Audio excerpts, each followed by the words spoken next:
Israel ফিলিস্তিন যুদ্ধ নিয়ে কোরআন ও হাদিসে কি আছে? অসংখ্য নবীর রাসূলের পুণ্যভূমি ফিলিস্তিন।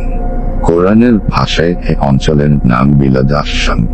বর্তমানের সিরিয়া, লেবানন, জর্ডান ও পূর্ণ ফিলিস্তিন ভূখণ্ড প্রাচীন মুলকে শামের অন্তর্ভুক্ত। ফিলিস্তিন মুসলিমদের কাছে সবসময়ই মর্যাদার, গুরুত্বের ও ভালোবাসার প্রতীক। আল্লাহ তাআলা এই পুণ্যভূমিতে অসংখ্য নবীর রাসূল প্রেরণ করেছেন। সেখানে রয়েছে পৃথিবীর তৃতীয় পবিত্রতম মসজিদ আল আকসা। সেজন্য ফিলিস্তিন মুসলিমদের কাছে সবসময়ই মর্যাদার, গুরুত্বের ও ভালোবাসার। এ ভূমির সঙ্গে জড়িয়ে আছে ইসলামী ইতিহাসের গুরুত্বপূর্ণ ঘটনা। কোরআনে ফিলিস্তিন ভূমির কথা। মুসলিমদের প্রথম কিবলা মসজিদুল আকসা। পবিত্র কোরআনে মসজিদুল আকসা ও ফিলিস্তিনের কথা বিভিন্নভাবে বর্ণিত হয়েছে। মসজিদুল আকসা ও তার আশপাশের অঞ্চলকে বরকতময় ভূমি হিসেবে উল্লেখ করা হয়েছে। মহাগ্রন্থ আল কোরআনে আল্লাহ বলেন, পরম পবিত্র ও মহিমাময় তিনি, যিনি নিজ বান্দাকে রাতে ভ্রমণ করিয়েছেন মসজিদে হারাম থেকে মসজিদে আকসা পর্যন্ত, যার পরিবেশ আমি করেছিলাম বরকতময়। তাকে আমার নিদর্শন দেখানোর জন্য তিনি সর্বশ্রোতা, সর্বদ্রষ্টা। সূরা বনী ইসরাইল, আয়াত 1। ইসলামের নবী হযরত ইব্রাহিম জেরুসালেমে একটি মসজিদ প্রতিষ্ঠা করছিলেন।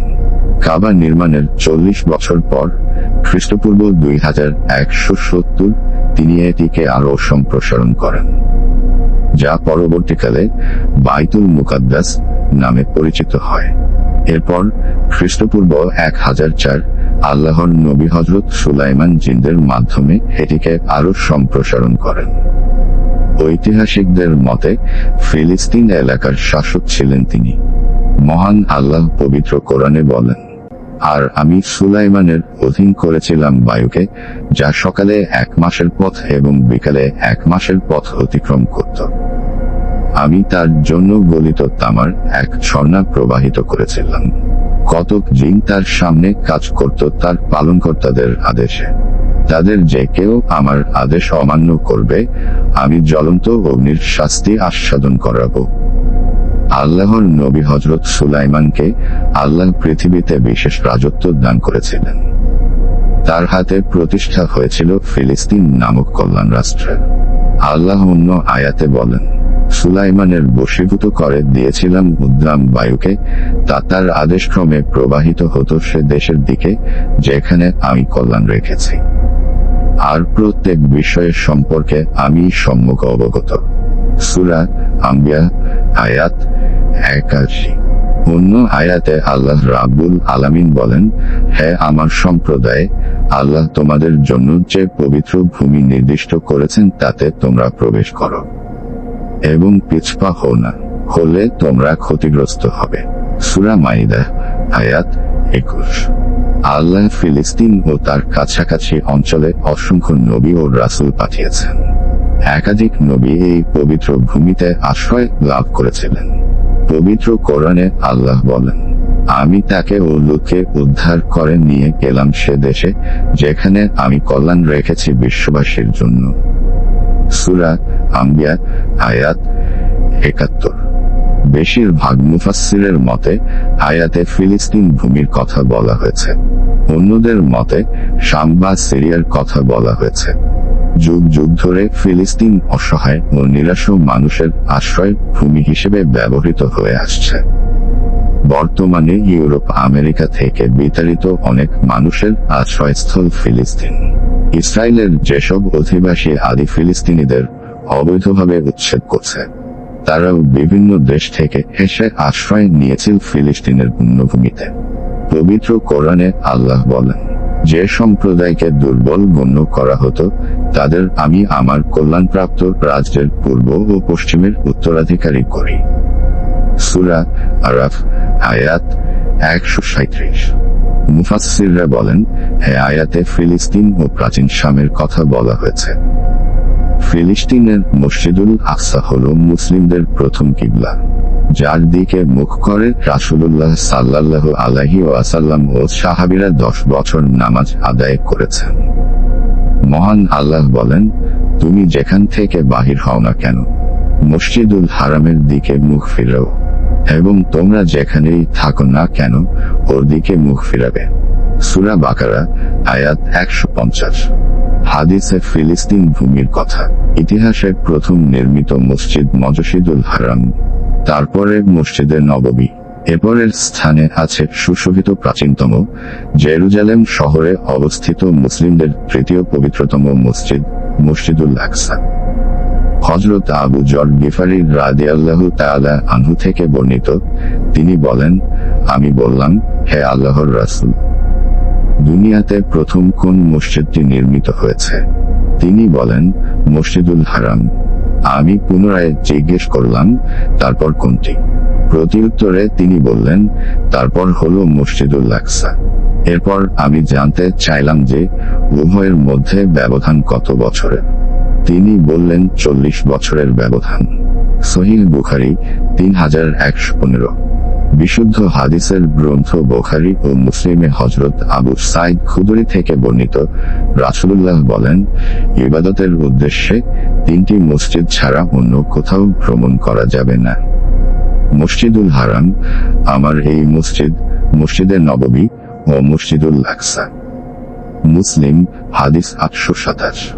হযরত আব্দুল্লাহ ইবনু আমর থেকে বর্ণিত, রাসূলুল্লাহ বলেন, যখন সুলাইমান ইবনু দাউদ বায়তুল মাকদিসের নির্মাণ কাজ সম্পন্ন করলেন, তখন তিনি আল্লাহর কাছে 3টি বিষয়ের প্রার্থনা করলেন। তার মতো শাসন ক্ষমতা এবং এমন রাজত্ব যা তারপরে কাউকে প্রদান করা হবে না, ও সালাত আদায়ের একনিষ্ঠ মনে উক্ত মসজিদে আগমনকারীর পাপ মোচন করে তার জন্মের দিনের মতো নিষ্পাপ করার প্রার্থনা করেছেন। হযরত আবু উমামা থেকে বর্ণিত, রাসূলুল্লাহ বলেছেন, আমার উম্মতের একটি দল সত্যের ওপর বিজয়ী থাকবে, শত্রুর মনে পরাক্রমশালী থাকবে, দুর্ভিক্ষ ছাড়া কোনো বিরোধী পক্ষ তাদের কিছুই করতে পারবে না। আল্লাহর আদেশ তথা কিয়ামত পর্যন্ত তারা এমনই থাকবে। সাহাবায়ে কেরাম জিজ্ঞাসা করলেন, হে আল্লাহর রাসূল, তারা কোথায় থাকবেন? বললেন, তারা বায়তুল মাকদিস এবং তার আশপাশে থাকবেন। মুসনাদে আহমদ 21286। ফিলিস্তিনে হাসরের ময়দান হবে। হযরত মায়মুনা থেকে বর্ণিত, তিনি বলেন, আমি রাসূলুল্লাহকে বললাম, হে আল্লাহর রাসূল, আমাদের বায়তুল মাকদিস সম্পর্কে কিছু বলুন। রাসূল বললেন, বায়তুল মাকদিস হলো হাসরের ময়দান, পুনরুত্থানের জায়গা। তোমরা তাতে গিয়ে সালাত আদায় করো, কেননা তাতে 1 ওয়াক্ত সালাত আদায় করা অন্যান্য মসজিদে 1000 সালাত আদায়ের সওয়াব পাওয়া যায়। হযরত মায়মুনা বললেন, যে ব্যক্তি মসজিদুল আকসাতে গমনের শক্তি সামর্থ্য রাখেন না তার ব্যাপারে আপনার কি অভিমত?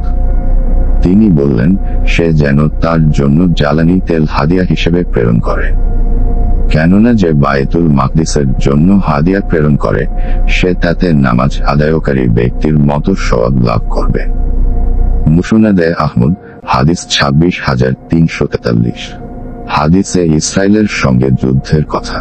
হযরত আবু হুরায়রা থেকে বর্ণিত, রাসূলুল্লাহ বলেছেন, কিয়ামত সংগঠিত হবে না যতক্ষণ পর্যন্ত মুসলমানরা ইহুদি সম্প্রদায়ের সাথে লড়াই না করবে। মুসলমানরা তাদেরকে হত্যা করবে, ফলে তারা পাথর বা বৃক্ষের আড়ালে আত্মগোপন করবে। তখন পাথর বা গাছ বলবে, হে মুসলিম, হে আল্লাহর বান্দা, এই তো ইহুদি আমার পশ্চাতে, এসো তাকে হত্যা করো। কিন্তু গারকাদ গাছে কথা বলবে না, কারণ এ হচ্ছে ইহুদিদের গাছ। মুসলিম হাদিস 7075। বিশ্বের একমাত্র ইহুদির রাষ্ট্র ইসরায়েল। বর্তমানে তারা ফিলিস্তিনের মুসলিমদের সঙ্গে যুদ্ধরত। ইসরায়েল ফিলিস্তিনের সংঘাত গড়িয়েছে 5ম দিনে। এরই মধ্যে উভয় পক্ষে নিহতের সংখ্যা 2000 ছাড়িয়েছে। বহু বছর ধরেই অমীমাংসিত এক সংঘাতে লিপ্ত ইসরায়েল ও ফিলিস্তিন। তবে নিরীহ ফিলিস্তিনিরা বরাবরই নির্যাতিত। প্রতিনিয়তই তাদের দখল হয়ে যাওয়া জমিতে ইসরায়েলিরা গড়ে তুলছে অবৈধ স্থাপনা। আন্তর্জাতিক বিভিন্ন গণমাধ্যম এবং বিশ্ব রাজনীতির ইতিহাস ঘাটলে দেখা যায় 1920 থেকে 1940 সালের মধ্যে ইউরোপ থেকে দলে দলে ইহুদিরা ফিলিস্তিনে যেতে শুরু করেন। ইউরোপে ইহুদি নিপীড়ন এবং দ্বিতীয় বিশ্বযুদ্ধে ভয়ঙ্কর ইহুদি নিধনযজ্ঞের পর সেখানে থেকে পালিয়ে তারা নতুন এক মাতৃভূমির স্বপ্ন দেখছিল। আর সেই স্বপ্ন ফিলিস্তিনের ভূখণ্ড দখলের মধ্য দিয়ে বাস্তবে রূপ দেয় তারা। এতেই ক্ষান্ত হয়নি ইসরায়েল। নিজেদের আগ্রাসন টিকিয়ে রাখতে দীর্ঘ ৭৫ বছর ধরে নিরীহ ফিলিস্তিনিদের ওপর চালিয়ে যাচ্ছে নির্যাতন। ইহুদি রাষ্ট্র গড়তে একের পর এক প্রাণ কেড়ে নিচ্ছে নিরীহ ফিলিস্তিনিদের। তবে রাসূলের ভবিষ্যৎবাণী হচ্ছে, কিয়ামতের আগে অবশ্যই এই ইহুদি জাতি মুসলিমদের হাতে পরাজিত হবে। মুসনাদে আহমদ, হাদিস ২৬,৩৪৩। আজকের গল্পটা এই পর্যন্ত। ভালো লাগলেই কমেন্ট করবেন, শেয়ার করবেন। গল্পে ভুল হলে ক্ষমার চোখে দেখবেন।